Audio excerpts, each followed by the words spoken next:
You know how you do when you sue somebody, you sue everybody from the very top to the itty bitty bottom. The BluBelles was at the itty bitty bottom. They ain't getting no money from them because they like, I didn't know.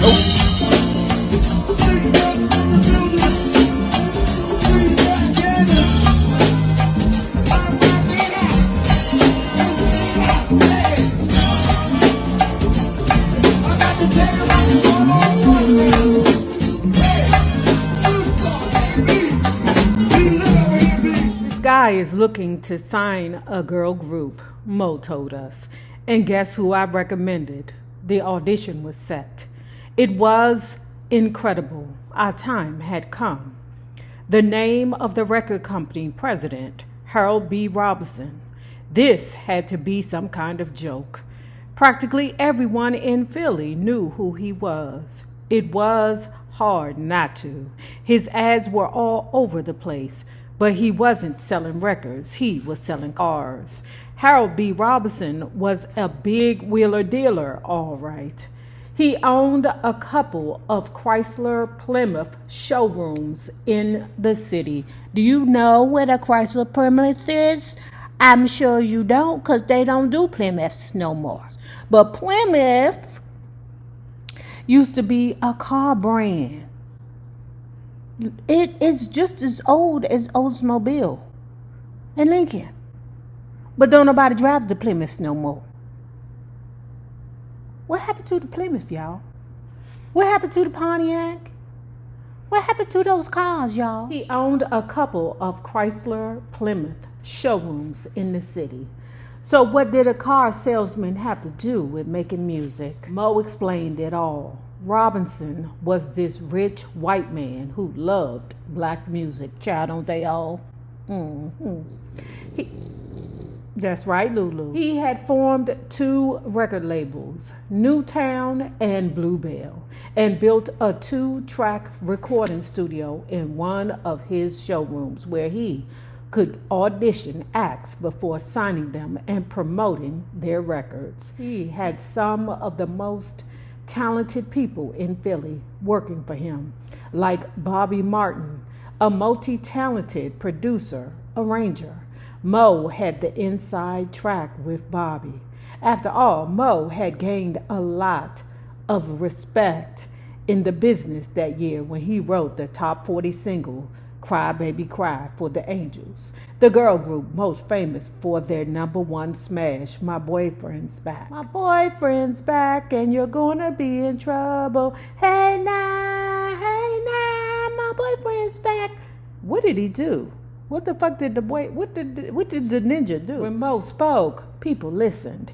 He told Martin and Robinson to look no further. He had the answer. He had the girl group, Sarah, Nona, Cindy, and me. They took his word for it.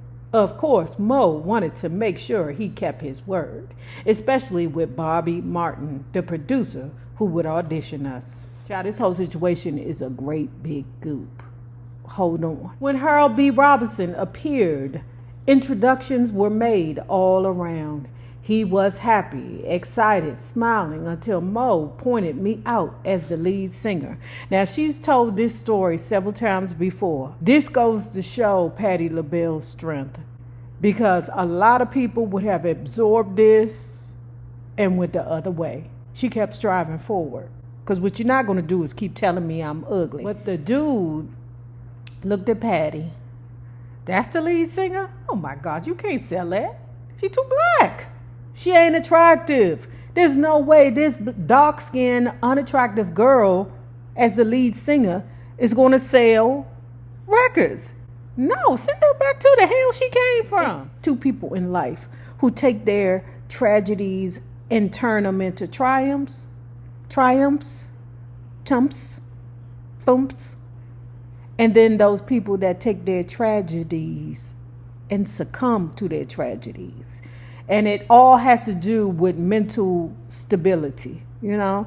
Some people can, some people can't, you know, and I damn sure don't knock the people who can't, because I could have been that one who couldn't. He was seriously ticked off with Mo While we were cooling our heels downstairs, Robinson was upstairs reading Mo the Riot Act.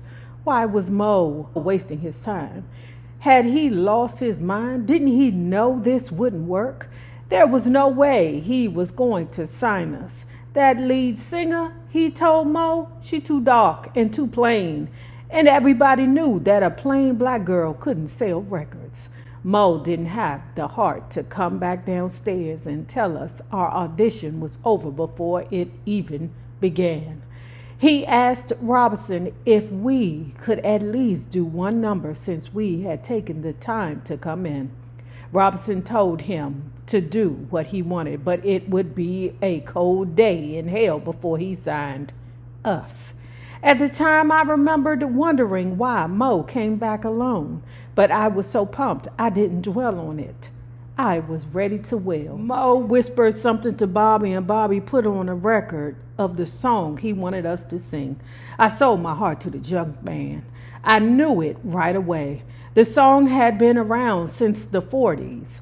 Bobby had even recorded it on the Newtown label with one of Robinson's groups, the Four Sportsmen, but that wasn't why it was so familiar to me.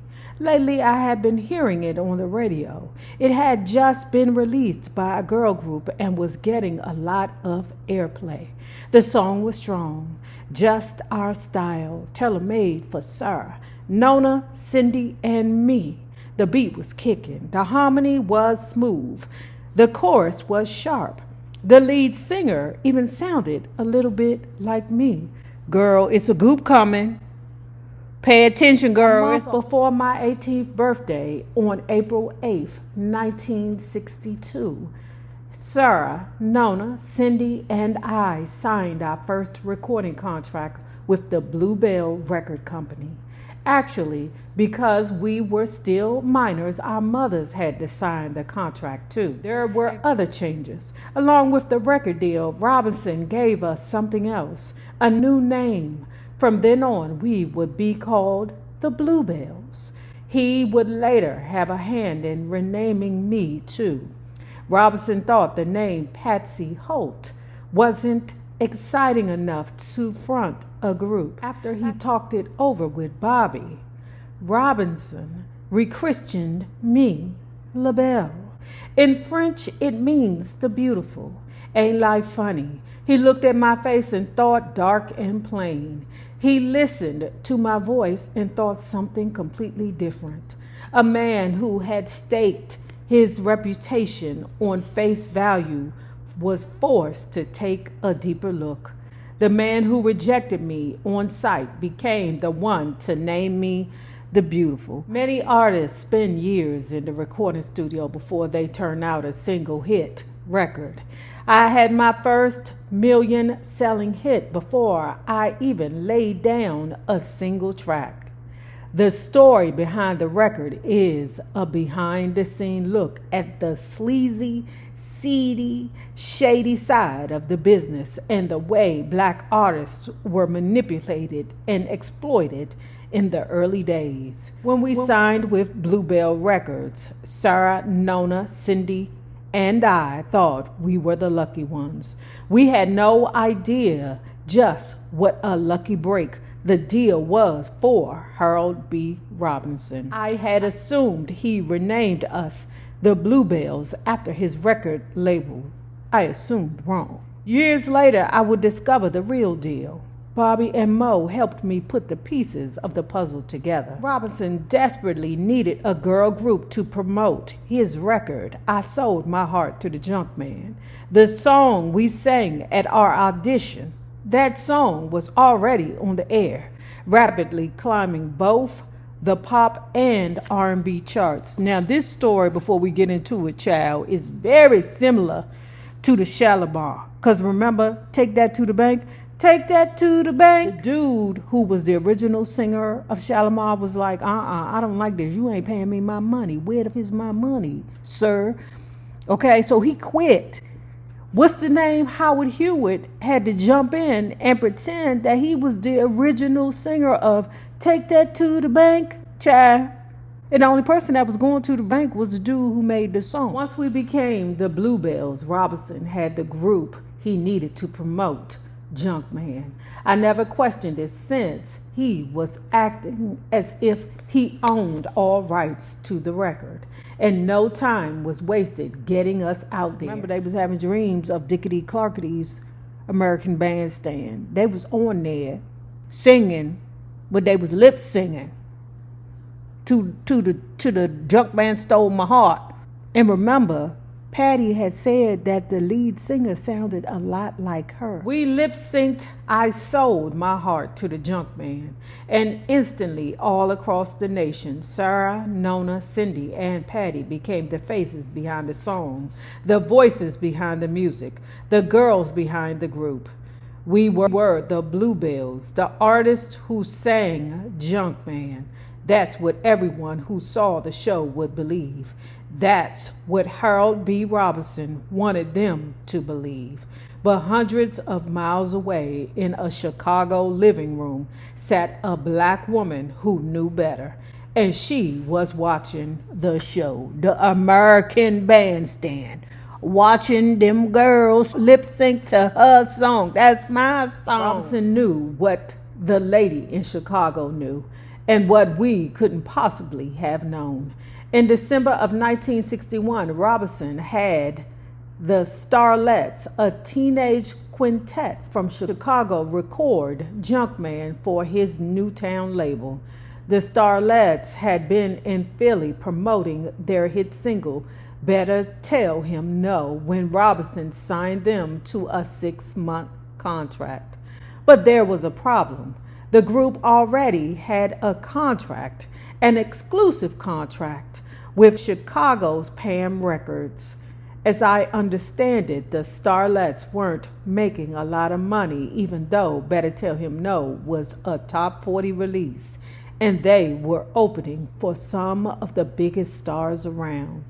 Who knows what Robinson told them to get them to record? Maybe that they could make a little extra money, that the deal was kosher, that he wouldn't release the record until the contract with Pam expired.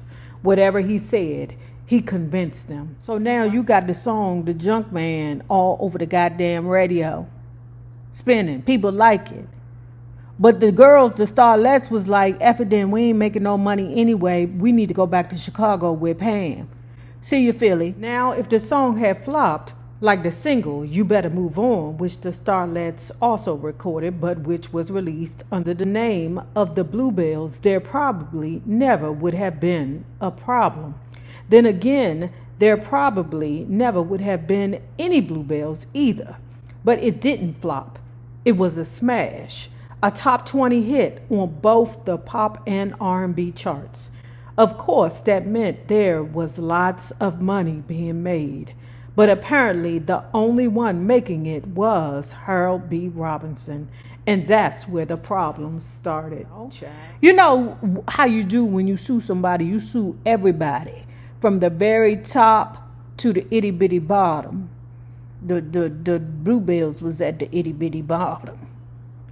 All right, they ain't getting no money from them because they like, I didn't know. At the time, I didn't know any of these details. In fact, one night, not long after we had re-recorded the song, I was riding home from choir practice with Mrs. Chapman's daughter, Zara, and Junkman came on the radio. That's my song. That's my group. I started screaming. Zara didn't believe it was me, and I couldn't convince her otherwise. Now I don't know which of us was right. Before it was all over, things got so confusing. You would have needed a law degree just to keep up. But there was one thing I knew for sure. Sarah, Nona, Cindy, and I had done nothing wrong. All we did was record Junkman under a legitimate recording contract. It was reported that the Starlets received around $5,000 each. Phil Terry and Bobby Martin went on to great things as artists and producers, taking the sound of Philadelphia national. Harold B. Robinson. Well, controversy marked his life and followed him to his grave. A few years before the Junkman episode, the government sued him for failing to hand over thousands of dollars in state sales taxes. After he died in 1974, his lady friend got in a big legal fight with his family over his millions. This was my baptism in the business. It taught me all that glitters isn't gold, and that being in show business is as much about business as it is about the show. We finally broke into the chitlin circuit with a hit record, Junkman, and a hit TV debut, Bandstand. We got our ticket to some of the biggest stages around. We still had to do the small bread and butter gigs, but at least we had a few bright lights. Taking a ride on the east side, made a left on MLK. What a beautiful day, what a beautiful day. Riding high on the west side, looking for a hood rat to play. Won't you come out and play, won't you come out and play? Hey, taking a ride, hey, hey, on the south side, ooh, ooh, hey, hey, hey.